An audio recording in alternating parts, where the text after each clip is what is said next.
Welcome. I'm so glad to at least see you over Zoom, see your names over Zoom here. I'm so glad that you come to join us. Of course, tonight we have the marvelous Miss Trina Bird Davidson as our presenter. Now, before we get started, just a couple of things. If you have any questions, whatever for her, you should have the chat box, which I see some folks have already used down below. You should also have a feature where you can kind of raise your hand so you can verbally talk to us. And then the last thing is I'm going to close my screen down, but to see just Brenda and what she's presenting, up in the top right-hand corner, you should have a button that says speaker view.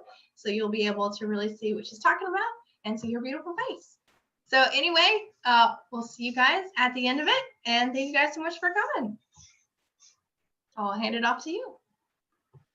All right, so hello everyone. First things first, I would like to say that usually when I do my presentations, I like to have a lot of interaction. So throughout the presentation, there might be questions that I might ask you guys, so feel free to chime in when I ask questions or anything like that. So before we begin, well, I'm going to share my screen so you can actually see my presentation. Let's see. All right.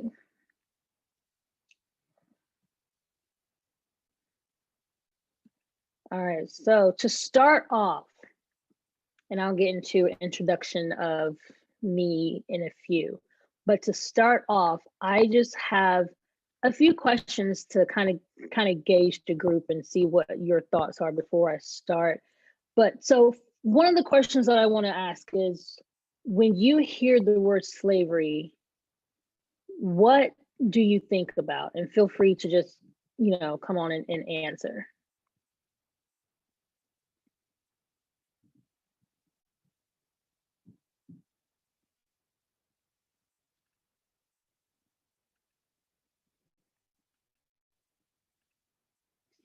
Turn on the chat here. So if you want to type it in the chat box, okay. So the slave trade, cotton, terrible map of slave ships, Civil War, okay.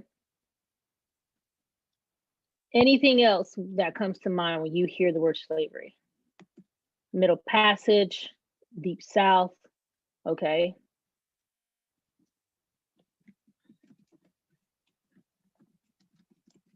Systemic racism, okay. So that's bringing it into the present. Controversy, status that has existed since men went to war. Injustice, okay. Servitude, yeah. Okay. Next question, how does slavery make you feel?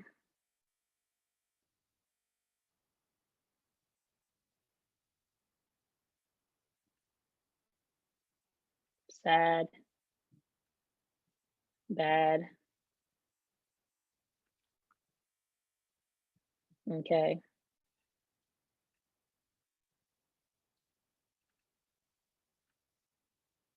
Angry, okay. Regretful, okay. So those are some interesting answers. I want to get into some of the reasons for that second question. So the third question would be, why do you feel the way you do about slavery and how it makes you feel? Why do you feel the way you do?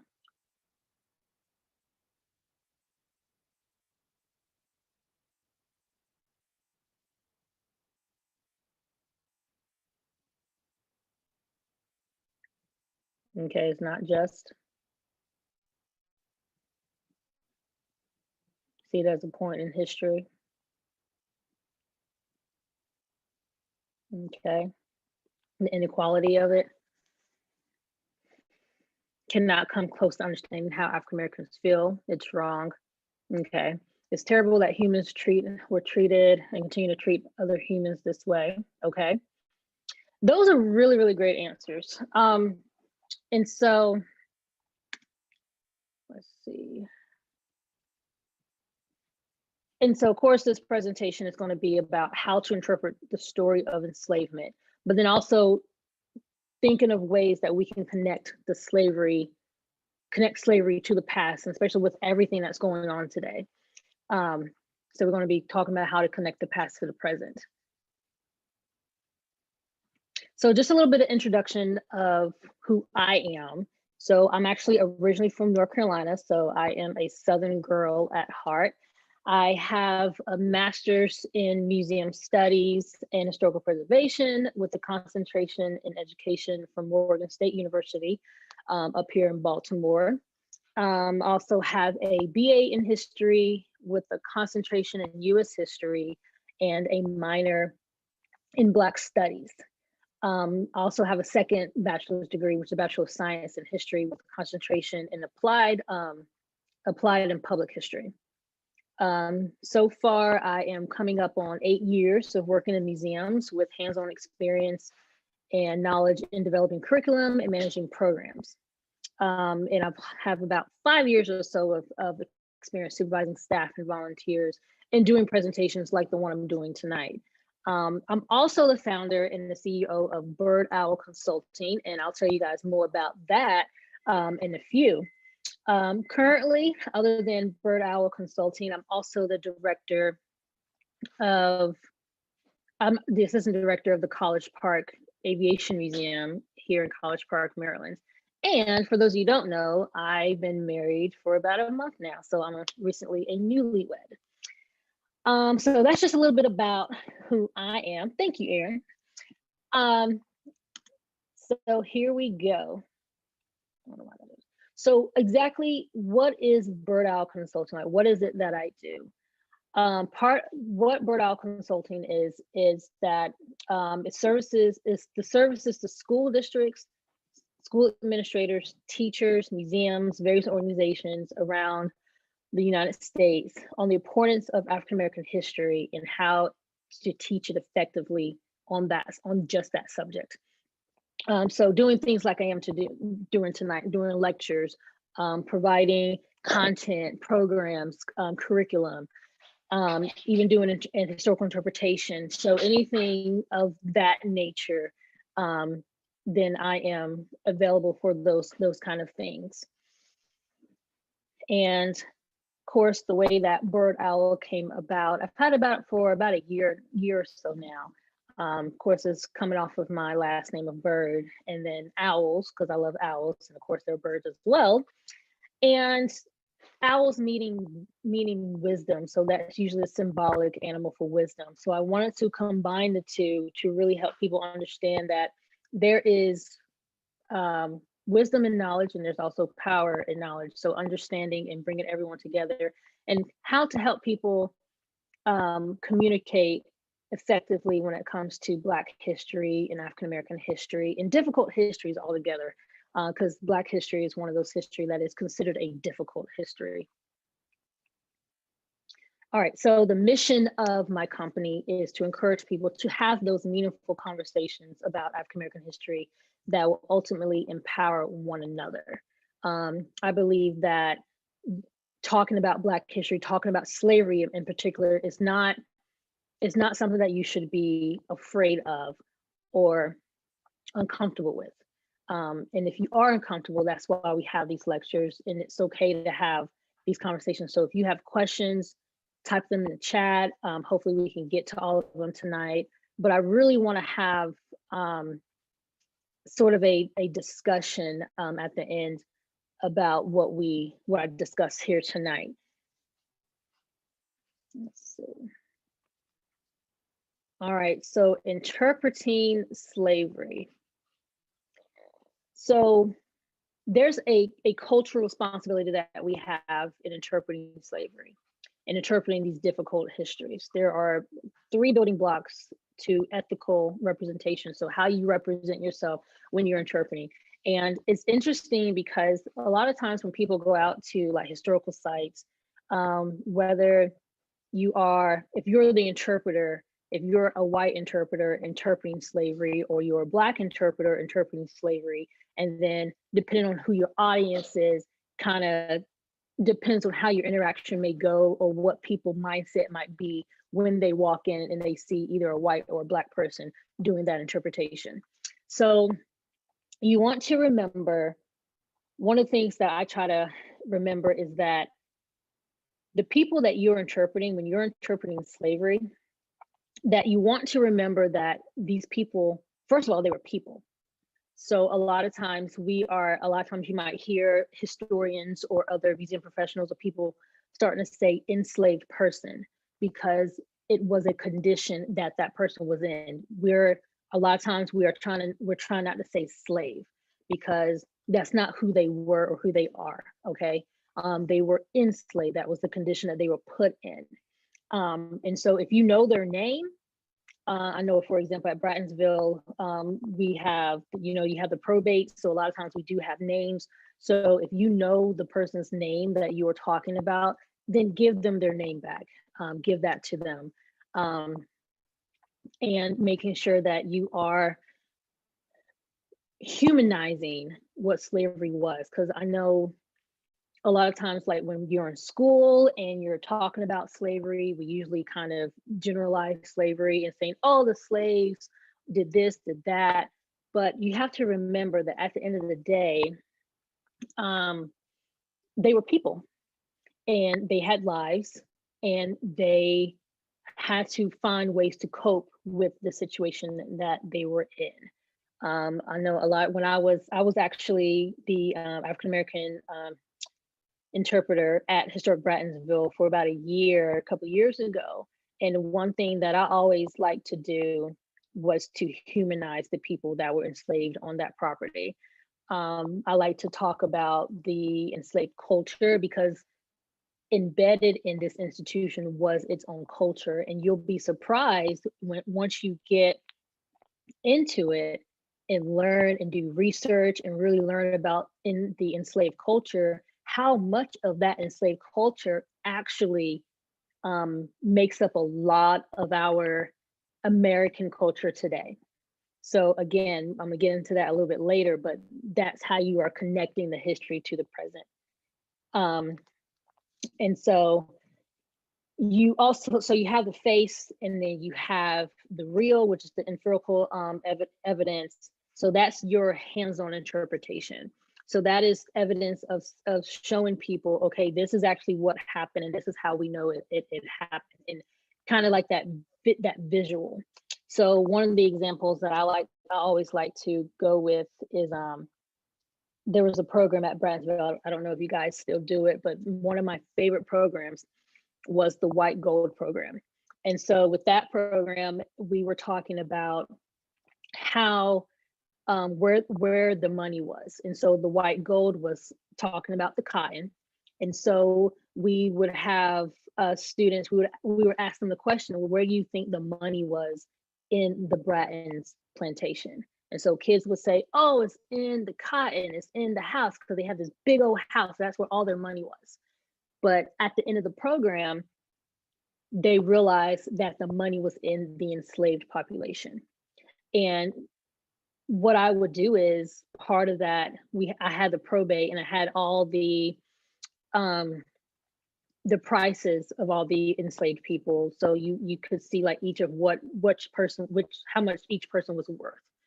And so what I did was I actually took the time to kind of calculate, okay, if this person is $300 back in the 19th century, what would that calculate to be in today's money?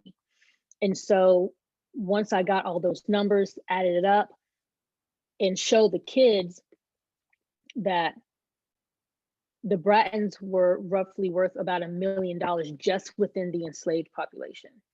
So they were millionaires in their own right at that time. And so showing that kind of evidence of where slavery was at that time, because what a lot of people don't understand, or what they forget, is that yes, as atrocious as this institution was, it was a business. And if you want to look at it from a business/economic standpoint, it was a very successful business and economic. It's how our country can be so young compared to our European counterparts, how it can be so young, but then yet be so rich and flourishing right now. And it's because of slavery. This country was built off the backs of the enslaved. So again, that's kind of ways that you can kind of like connect the past to the present and find ways that is going to speak to your audience. Because three things are probably like universal, no matter what language you speak, no matter what your background is, no matter where you come from. Everybody can understand food, music, and money. So if you can find a way to talk about those three things when you're interpreting slavery, you're going to get people's attention. And you're also going to be able to present a narrative, present a perspective that people will be able to understand. Case in point, when oftentimes I would be in the brick kitchen and I would be cooking something from the enslaved recipes, one of the recipes. I would always get visitors coming in. However, on the days that I wasn't cooking and I was just sitting there like knitting or something, and we would have visitors would actually see me, but they would just walk right by me and go back to the barn area. And so, but as I'm cooking and you smell all this great smells and the food, it's a draw. So you would draw them in when you're cooking in the brick kitchen, and you're able to talk about food. Like countless times where I had people come in and say, "Oh, my grandmother used to make this, or I still eat this today." Well, it's an enslaved recipe. It's part of that enslaved culture, and so you stir up that conversation. And I've had visitors that would talk to me, especially if it was a slow day. They would talk to me for like 30 minutes or so just about food, but then also it's a good way to open that door to talk about some of the more difficult parts of slavery. But then understanding that talking about food, talking about music, talking about money, it's a way to help humanize these people, and that these people had lives even though they were enslaved, and they made the best of it. And that goes to the narrative and the stories and the conversations. So one of those stories that I always like about Brattonville, the story of Watt, and some of the other enslaved people, and some of the other stories that you have at Brattonville, like really making sure that people know about these stories and interpreting the history in a way that's in a story. Because as interpreters, as docents, as volunteers, when you're working on a site such as Brattonville, you are storytellers. You are telling the story of these people. You are passing on their legacy by telling these stories. And so it's our responsibility to make sure that we get their stories across. Okay.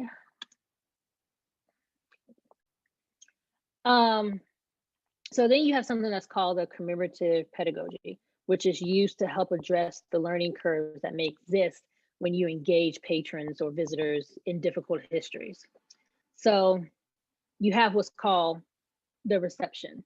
So you have your visitors, you're on site, and so now you say, okay, we're here now. Now what? So you have those kind of visitors. When they come to the plantation, they'll say, okay, we're here now. They don't really care. Why am I here? Maybe a relative drug them out to the plantation and they didn't know what to expect. You have people who are resistant. And I think this is one of the people that these type of people you tend to get a lot, especially when you're wanting to feel like they're being challenged in what they know, because either what they were taught in school or what like a family member had told them. And so you have those people that are resistant. It's like they might say stuff like, oh, that's not what I read, or they might challenge you. a lot of times when I get those visitors, it can be easy to get into a kind of like a debate or an argument. But one thing that you have to remember is that at that point in time, when people are at the plantation, when they're on your site, you're the expert. So even though you might have someone that might challenge you and say, "Oh, that's not what I read," you're the expert, and that's where your documentation comes in handy. If there's, oh, what happened? Oh, I lost my presentation. Hold on a minute, guys. I'm having some technical difficulties.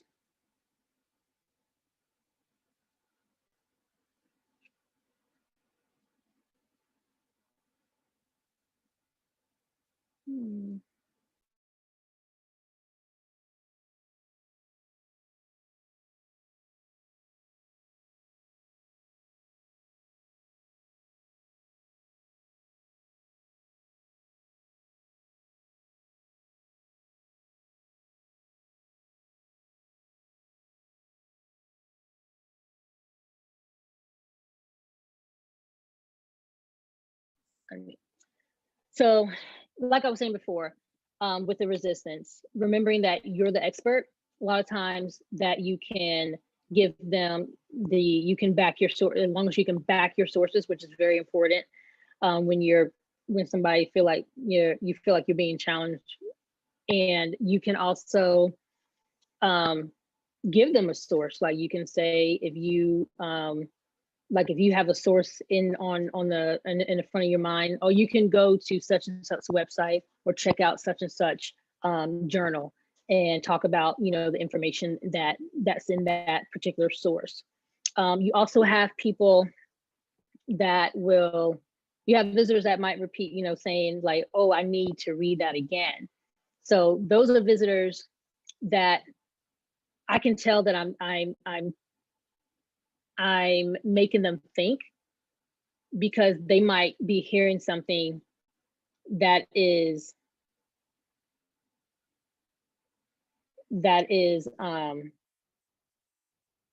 new to them. Okay, so I think in the chat, I think Joanna said Miss Pam has a question. So yeah, Miss Pam, you have a question?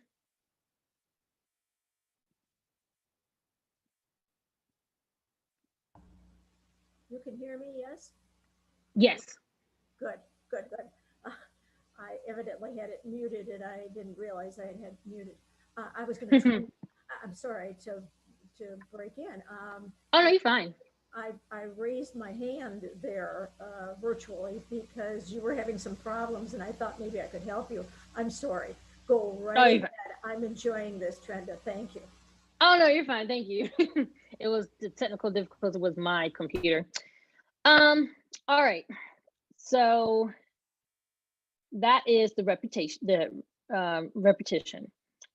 You have those visitors who are the reflecting type, so the contemplating meaning. They're trying to figure out the information that you're giving them, and those are the visitors that I really like, because there's nothing wrong because even sometimes this happens to me when I go to like a museum or a different historical site, because you're not like high and mighty where it's like, oh, just because I'm supposed to be an expert in this field doesn't mean I can't learn something new. So sometimes when I go to some of these sites, it helps me to reflect even on my life, especially as a Black woman, and figuring out like what I heard that day. So those are visitors, and a lot of times those visitors, they are the silent ones. They won't let you know that they are reflecting. They might be the visitors that are just silent the whole time and might not have any questions, but they're just taking in all the information. And sometimes they might even come back later on and send you an email or do a follow-up call and say, oh, well, I had time to reflect and I have these questions. So they might come back later. And then you have those that do like a reconsideration. So they're demanding to know more because they honestly care. And I've had visitors like that where they would come, they had a certain perspective or a certain way of thinking. And then by the time you finish talking with them or whatever you're doing, if you're doing a program, they're wanting to know more because you have totally just amazed them or really challenged them in a way. So it goes back to that resistance. So they might be resistant at first, but then by the time you're finished with them, they might reconsider what you have said and really wanting to know more. And those are the type of people that I would encourage you to have them. I would encourage them to go out and do research, read different journals, read different books that's going to help them with their questions.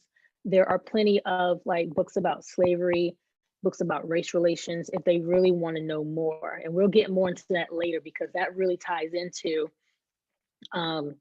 connecting the past to the present and helping people understand what's going on by looking back at the present or looking back at the past.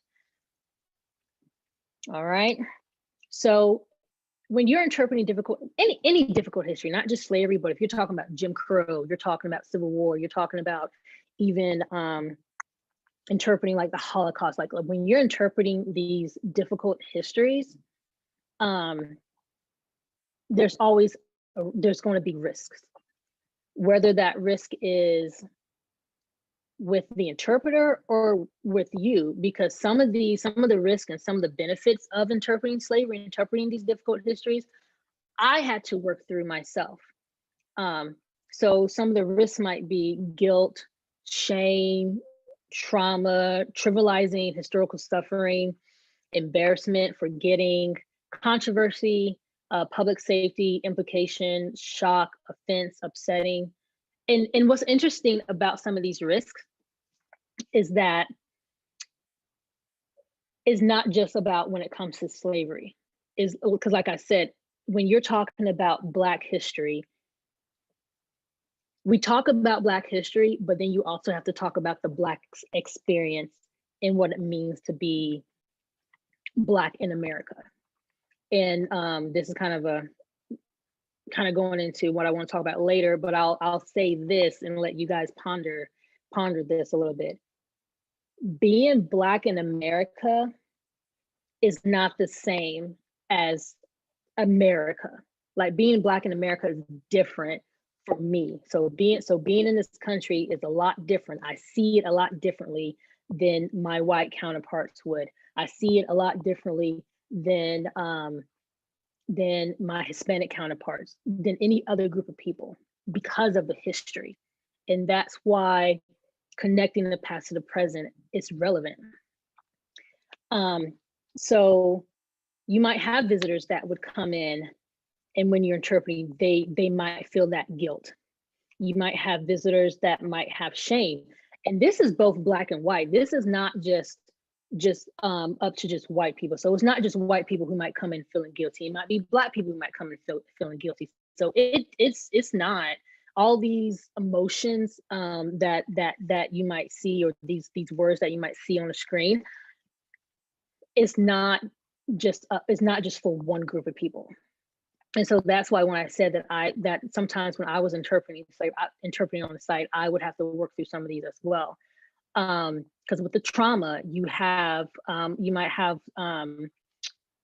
I know you have a lot of Black people that generational trauma that is there where they don't want to talk about slavery, or they're like, why y'all, like every time you want to talk about Black history, we got to talk about slavery. Like that is that generational trauma.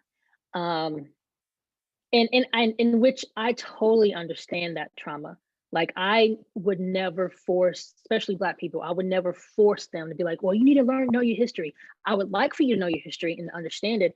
But sometimes there's that trauma that they're not ready for, especially with the year that we've had so far, that a lot of that is stirring up a lot of emotion. Trivializing historical suffering. This might come about because it goes back to that guilt and what people might say white guilt. So it's a way of making yourself feel better about that point in time of history. Or the embarrassment. And again, whether you are Black, you might be embarrassed that this happened to your people, or you're white, you might be embarrassed that, how could this country that I love so dearly and that I'm very patriotic, I'm proud to be an American, how can this country that I love so much have instituted such a barbaric thing when you think about it? People just might want to go ahead and just forget what happened. And of course, there is a lot of controversy. And that's why I asked you guys at the beginning, like when you hear the word slavery, what you think of. And I think somebody did say controversy, because yeah, there is a lot of controversy. But to me, I understand why there's controversy, but at the same time, I'm like, it shouldn't be any controversy.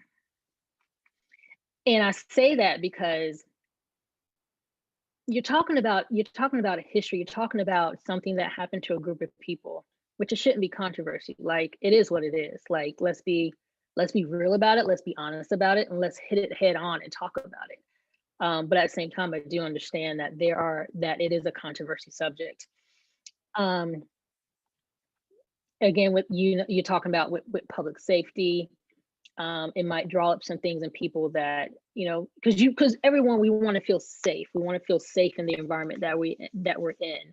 And part of interpreting slavery is as an interpreter, I try to make people feel safe. I want you to feel safe in an uncomfortable environment, if that makes sense. Because yes, this is a topic that is going to be uncomfortable, and it's uncomfortable for me at times. And I know it's uncomfortable for the people that I am presenting this information to, that I'm giving these stories to, this history. But as the expert, as the interpreter, it is my job to make you feel as safe and comfortable as I can without diluting the history, if that makes sense. And a lot of times with the risks, there are implications. You might think you know something about a certain someone or a subject, and then you learn that those implications either are wrong, or there's a different side to it that sometimes can keep you from learning the truth. Okay. There is always going to be a sense of shock that is also a risk, because I still honestly feel shocked sometimes when I'm doing research when it comes to this subject, or just talking about Black history. There's still a sense of shock for me when I'm researching, and sometimes I have to take a step back because I just see how people were treated, how Black people were treated. And especially, I don't know if you guys have heard the term intersectionality, and that's something that I have been learning more about and researching, because intersectionality is one of those things where you're affected by more than one group. So for example, I, as a Black woman, not only I have to worry about what it means to be Black, but a woman. So I'm almost like I'm like a step further down, even from my white female counterparts. So that's that intersectionality, when you have more than one group that is affecting, or that you could be, discriminated against. So that's a totally different subject. But if you want to do another thing about that, then we can. But that's very interesting as well. Another risk, of course, would be offense. You have both Black and white people that could take offense to the information that you're giving. And of course, it can be upsetting. Of course, it's going to be upsetting. It's one of those things that when you're talking about this subject, because you're going from slavery, and I know Brattonville is going to be doing more interpretation when it comes to the Jim Crow era or the Reconstruction era, and a lot of the stuff can be upsetting. However, there are a lot of benefits to doing this kind of work, and that is what I choose to focus on. So anytime that you feel like it's really heavy, I try to think about the benefits, but then it's also important to think about why you're doing this, because as for a lot of you guys are volunteers. Like, you don't have to do this. And so you got to think about, well, why are you doing this? And what it means to you to be volunteering for this site, to be working with the site. So some of the benefits of interpreting this stuff, especially if you are a non-Black person, you develop empathy. Like and this is one thing that I was discussing with some of my other colleagues one time, is that I feel like in the museum profession, it's like people in the museum profession, like especially our white, like my white colleagues, I feel like you guys are the ones that are very progressive and understanding and have that empathy when it comes to the difficult histories, because you guys, you understand. And so I think by volunteering, you develop that empathy for the people that you're talking about. It's a way to commemorate the people who were enslaved. It's a way to honor, to value. It's a moral development. And it also kind of gives you that social justice education. And I'll get more into that later, because I'll say this, because like during the protest that was going on because of George Floyd and some of the other Black people that have been murdered by police officers, you had people that would go out and protest. But I always wondered, with the people who went out and protest, do they understand why they're protesting? Not because a Black person was killed, but the underlying history and because it's not an overnight thing. There's a backstory to this and why people were just fed up. And so you learn that you get that social justice education by interpreting the slavery, by knowing the history. And so you never forget. And it makes you appreciate, this is kind of weird. It makes you appreciate the history that we have in this country. Because again, even though this country was built off the backs of the enslaved, we would not be where we are today had it not been for the enslaved, for the history that we have. And that's something that you have to kind of think about, like, where do you think your families would be had it not been for the history that took place in this country? Would you even be in this country? Do you think you would be in another country? Like, I think about, where would my family be? So it gives you a sense of understanding and knowing okay, let's look at the past and make sure we don't repeat it in the future. Because a lot of times you'd be surprised of how much of history is repeating itself.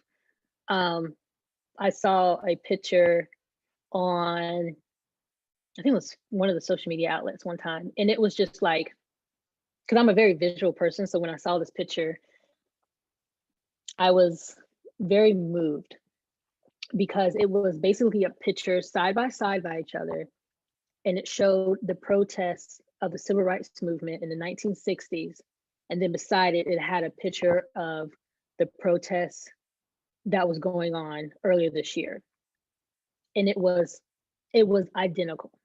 So it just goes to show how history repeats itself and how we have come a long way, yet we haven't really reached where we should be yet. So so again, that's another benefit of interpreting slavery. It keeps you from forgetting. It kind of keeps you humble in a sense. Because for me, I think about, especially being a Black woman, for me, it makes me think about how many people who came before me to pave the way for me to be here where I am today. And that's part of the reason why I have, Bird Owl Consulting, because I value education. I value having the right to vote, being a Black woman, and this being 2020, there's also being a centennial for when women had the right to vote. So that is those monumental things that makes me think about, and this why I'm in the field that I'm in, to kind of help understand and wanting to help other people understand. So that's that. All right. So, so connecting the past to the present. So, okay, so I have a couple of questions for you guys. So make sure you answer in the chat. Why do you believe interpretation is important in 2020, specifically?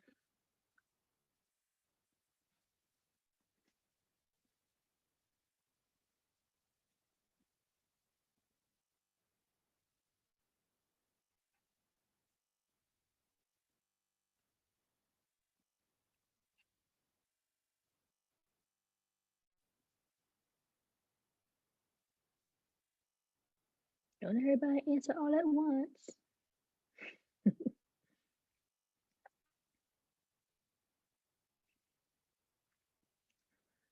Okay, schools are not teaching American history. Okay, schools are not teaching American history with the attention they used to. We are going to make up some of the difference. Okay, I agree with that. To learn from the past and not make the same mistakes. It sets the foundation for people to understand this country's history and how it has impacted today's America. Remembrance, honor. It helps make history more alive. It is dynamic, and you have the ability to tailor your interactions based on visitors. It helps to open the conversation, especially face to face, tell a story. Yeah, it does all of that, especially here in 2020. I remember when some of the race relations that was happening earlier this year, and I started thinking, and it was unsettling, because one thing I pointed out to people was that these protests could not happen at such an opportune time, because being in the middle of a pandemic with everything shut down as it was across the country, it forced people to kind of think, because a lot of times when things like this happen, like some of these shootings and stuff happens, we always had an outlet. We can go to the mall, we can go bowling, we can go to the movies. We always had an outlet. But because we're in a pandemic, we didn't have any of those outlets, because I even realized within myself, I was like, why am I getting so emotional? Because I didn't have an outlet. I didn't have anything that would take my mind off of the everyday. And so you had all these people protest, you had people protesting around the world. And it made me think about museums, it's in particular sites like Brattonville, and how things are changing now. And as museums, we have to change along with that. And excuse me. And I say that because excuse me. And I say that because we can no longer, as historical sites, at historical plantations, we can no longer just stay in our bubble. Sometimes I feel like we stay in our bubble where we're just talking about a specific century, whether it be 18th and 19th, whether it be the 17th century, whatever century that your site covers. But we have to find a way, and I feel like it's our duty to find a way to help people understand through education, well, why are people protesting? Why are Black people and white people, why are people upset and fed up with what is going on? Because one, nothing is new under the sun, but two, because you have racial profiling, you have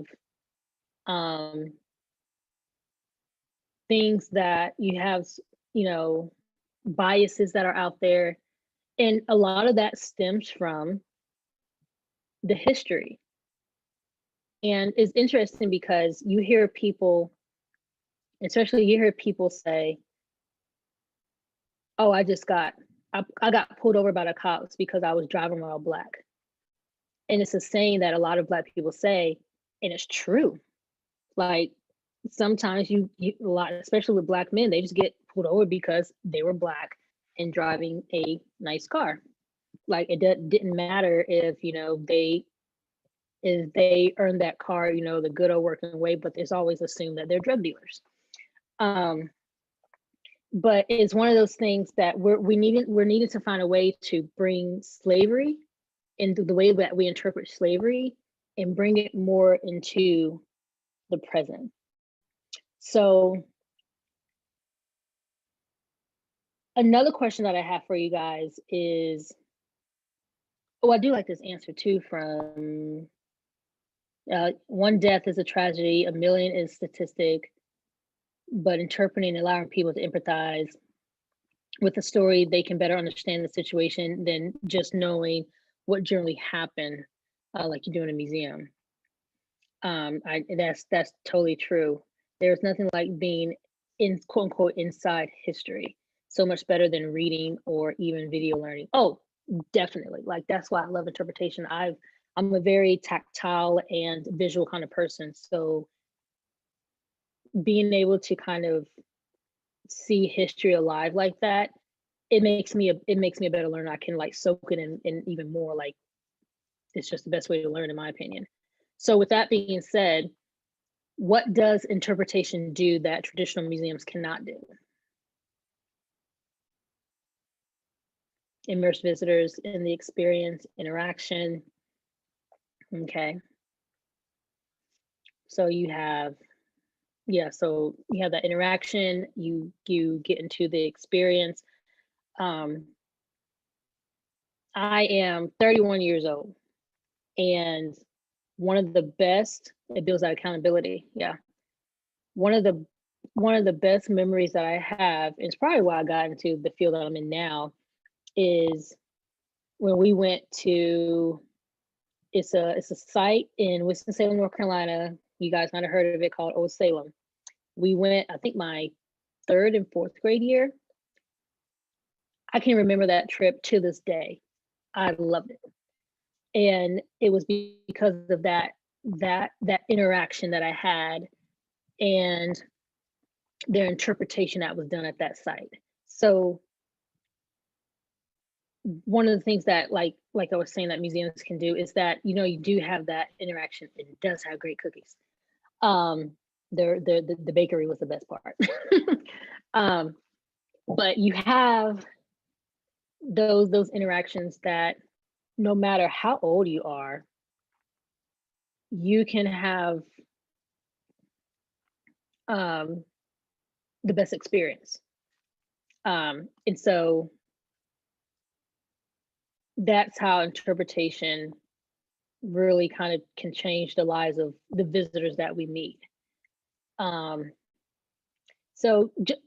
I just want to point out a little bit of history when it comes to slavery in the United States, American slavery, because when we say American slavery was different from the global and on the global scale. Of course, slavery on a global scale had been happening way before 1619, but it was in 1619 that is believed that the first Africans were brought to the shores of Virginia, and which started the slavery economy for our country. So last year, 2019, we celebrated the 400 years. And there are some, I'm not sure if you guys are aware, but the New York Times, they had a podcast about the 400-year anniversary, which is phenomenal. So I really do encourage you to listen to that. So last year you had 400 years of the first Africans being brought over here, and then this year you have the 100-year anniversary of the 19th Amendment, which gave the women the right to vote. And so pointing out that Africans were actually stolen from the motherland. I know, and when I say stolen, is because that is what actually happened. And that's one thing that I want you guys to recognize, is that language is so important when you are interpreting. Like when I said saying enslaved instead of slaves. I know sometimes you got to be careful with some of these textbooks. They might say indentured servants. Indentured servants was different from enslaved. So you have enslaved, you have indentured servants. So when people say, oh, the Africans came over here, they did not come over here. They were brought over here. They were taken from their lands. So when you're doing this interpretation, be careful of the language that you're using, because it can make a big difference in how people take in that information. And sometimes I use really strong words on purpose, like Africans were stolen, because it triggers something in people, because you want to grab their attention, because I want you to be challenged. I want you to understand the magnitude of what was going on and not sugarcoating the history.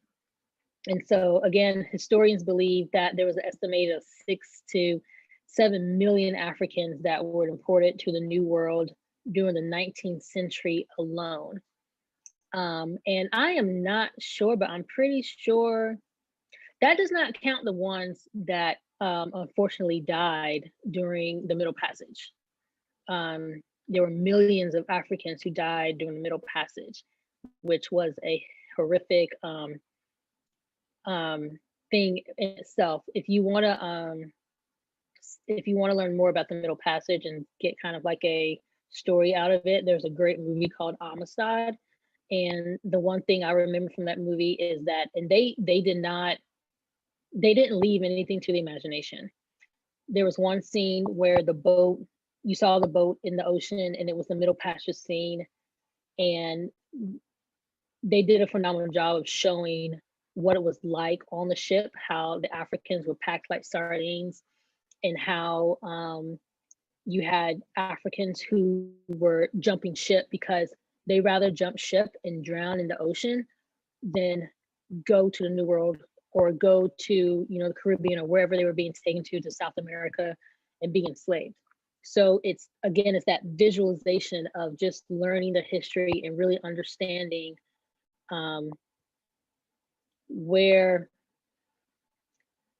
the mindsets are of Black people, because a lot of times some people might ask me, well, how come Black people, they feel like they have a grudge, or they are cautious, or they feel a certain type of way even today? It's because of the history, and understanding what happened. So again, you just kind of never forget. All right, so a few things. History is all connected, because you go from slavery. If you think about it in this term, you think slavery, Reconstruction, Jim Crow, Civil Rights era, and now we're in present day 2020.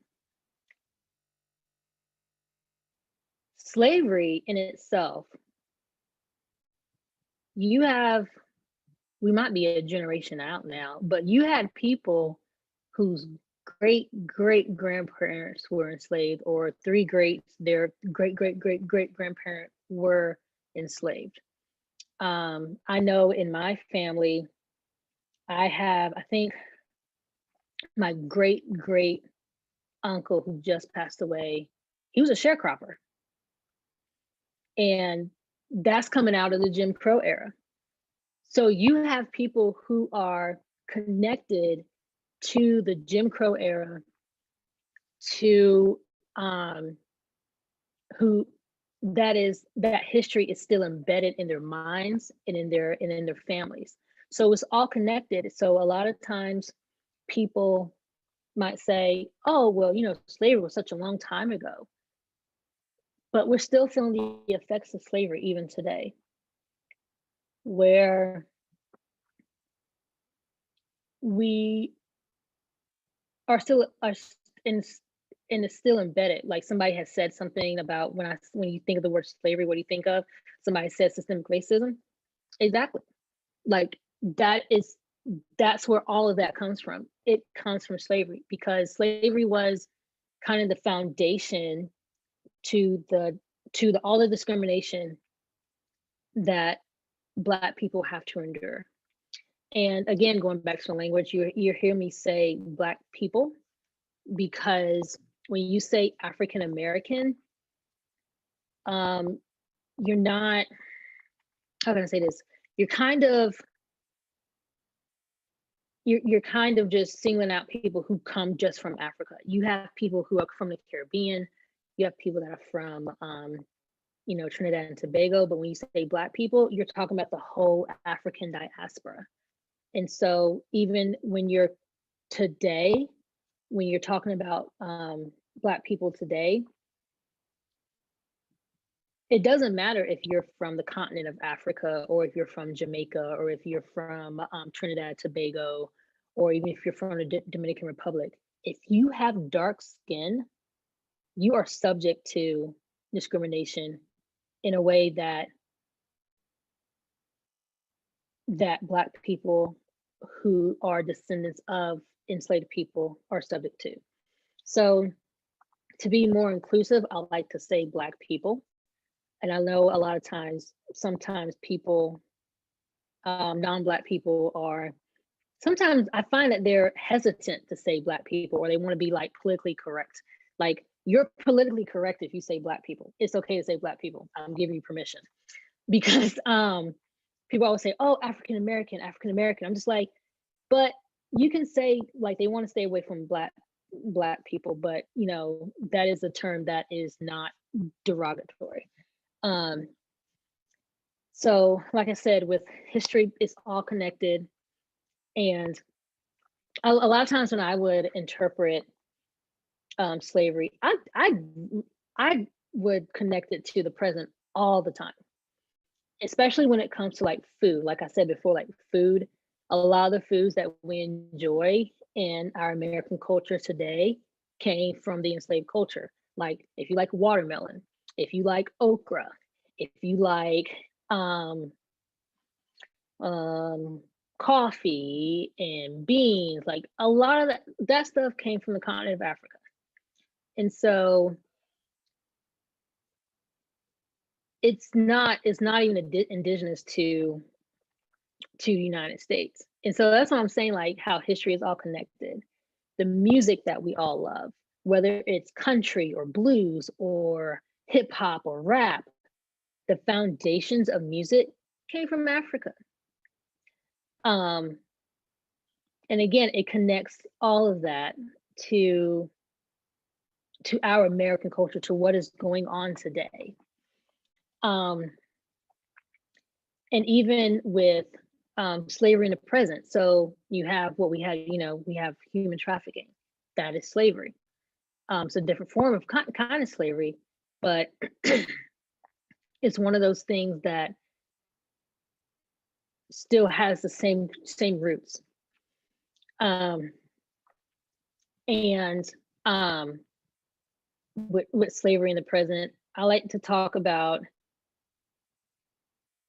how we wanted to make sure that Black people or anybody, to make sure that they would never be enslaved again, and making sure that it was unlawful, that they had to make an amendment to the Constitution. So we can't have slavery anywhere in this country because of that amendment. And I think that's interesting because you have cases out there where someone was unlawfully imprisoned, and it's because of that amendment that makes it unlawful, and that person that imprisoned them or enslaved them would go to jail. It's because of that amendment. So again, it's connected. It's not just, oh, slavery was just of the past.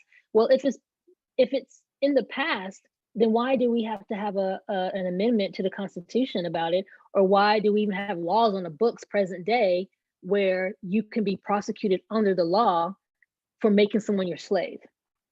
So you can't say that, oh, it's just in the past. And so I find that very interesting. And so this next bullet point, this next bullet point where it says being, like, when I say Black in America, and I had kind of alluded to this before, I say that because as a Black person, as an African American, whichever one you prefer to use, it's one of those things where there's two different Americas in the eyes of Black people, or in the eyes of people of color, because of this thing called white privilege. And again, this is how you connect it all together from the past to the present. Because, for example, if you look at slavery, if you were, and particularly if you were a white man, you had all these liberties, these freedoms, right? Where you could just walk around and go anywhere that you wanted to go. And you could own slaves. But then even as a white woman in the time of slavery, you could still walk around, go where you pleased. Nobody ever questioned where you were supposed to be. Now, for a person who was enslaved, of course, you couldn't just walk around. You had to have permission, or you had to be with your slave owner. Now, also during the time of slavery, we all know that not all Black people during this time was actually enslaved. You had some people who were actually free. And you had, and a lot of times they had papers to prove that they were free. Either they ran away, they ran and got their freedom, or they were born free, or what have you. They bought their freedom. Either way, they had their freedom. And so during that time, you could easily be stopped if you were a Black person. You could still be stopped and ask for your papers. And a lot of times, even the papers, they didn't hold any ground, because if they wanted to re-enslave you, then they could, because nobody was stopping them.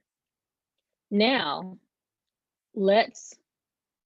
because you were Black, you weren't given the benefit of the doubt. They didn't care if you had your freedom papers. They didn't care if you or anything like that. They didn't care if you had it, if you legally obtain your freedom. Now let's fast forward to civil rights era, to today's era. You still have Black people who would be stopped and questioned because they were Black, because somebody felt like they did not belong. Now, if you were a white person in today's time, a lot of times you might not be stopped. And that is what white privilege is you're not given that benefit of the doubt, that you are given that benefit of the doubt. So again, that's how we're connecting the past to the present, because it is something that doesn't change. Whether you are a freed Black or you are a Black person driving in a car, you're still stopped and questioned because of the color of your skin, and you are, and someone thinks that you do not belong somewhere. I have a question down here. How do you approach the subject of Black freedmen who owned slaves? The way that I would approach that, one, it was very, very rare, even though it did happen. I'm not saying that it didn't happen, but it was very small fraction of people who did that. And the way that I would approach that is that, again, it was a business. And that's kind of what you have to remember in cases like that. It was a business. So it wasn't just about, for a lot of people, it was about, dehumanizing people and, and thinking that, oh, Black people were lesser than, but it was a business, and it was a thriving business. And there was a need for, like, especially if you were in the, in the deep South, where you had these large plantations, and you needed the hands, you needed the workers. And you knew you could make more money by having an enslaved person versus hiring someone. So of course you want to take the easy way out and have an enslaved person. Or you might not even have been able to afford an enslaved person, because, like, even if this person was like $300 or $100, you might not have been able to afford that. So you had to be able to get that free labor. Where many other freemen who owned slaves did so to have their family or spouse with them? Probably so. That's a good question. They probably did. And I think there were some. I remember there was an account that I did read that the father, he obtained his freedom, and somehow he was able to get his wife and I think it was his 2 kids, but the way he could get them was by making them enslaving them. But of course they lived, a normal, quote unquote normal life. But according to the papers, his wife and his kids were the ones that he enslaved. So in that case too, that did happen. But again, like I said, that was a very small percentage of Black people that actually could own other Black people. Let's see. Okay, so that's kind of the end of the presentation part. But what I want to do now is let you guys know, I do have a podcast called Bird's Eye View, and I think the second season is going to drop in January. But basically, with the podcast is that I take different subjects and that's basically what I do. I connect the past to the present and how each of these subjects are relevant in today's time by looking at the past. And that's my business card. So if you have any questions, or if you're part of another organization and you want me to come and present or do a program, I can. And I think Kit Carter said William Edison, born 1790, owned 53 states. Yeah. There were 171 Black slaveholders in South Carolina, which is a pretty fair number, but it's still like a little small significance. But yeah, if there's another thing that I like to do when I'm interpreting or giving a tour, especially if you're giving a tour, if you can have like tactile objects that you might carry around on your person, to kind of bring like something that either someone can like touch, so kind of like an example of something of whatever you're talking about. Like if you're talking about cotton and you have cotton on you, let people feel the cotton. It kind of connects that history even more. So now I guess Joanna, I'll take some questions. I'm not sure how many questions I missed in the chat. Almost.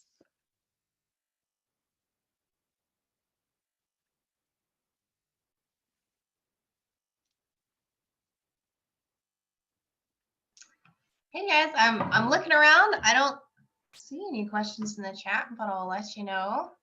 Thank you so much, Trinda. That was marvelous. Oh, thank you. Let's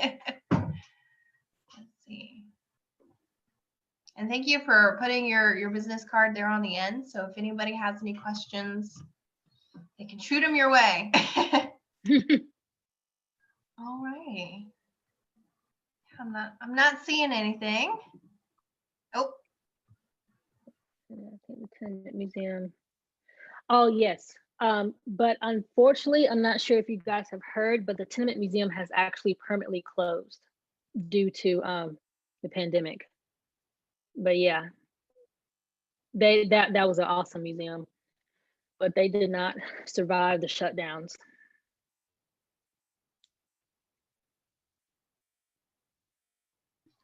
I'm sorry to hear that. That was amazing. Yeah, I was sorry to hear that too. When I saw that article, I was like, oh no. Wow. I actually knew some colleagues who worked there. Oh. All righty. Well, I guess if nobody has any other questions, we'll let you guys go if that sounds all right with you, Trinda. Yeah, that's fine. Alrighty, well, thank you, Trinda, so much for presenting tonight, and thank you all for coming. I'm glad to at least see you guys in the chat box and on the screen, and I hope to see you guys live and in person soon. And have an awesome Thanksgiving next week. All right, thank you. You too. Bye. Take care, guys.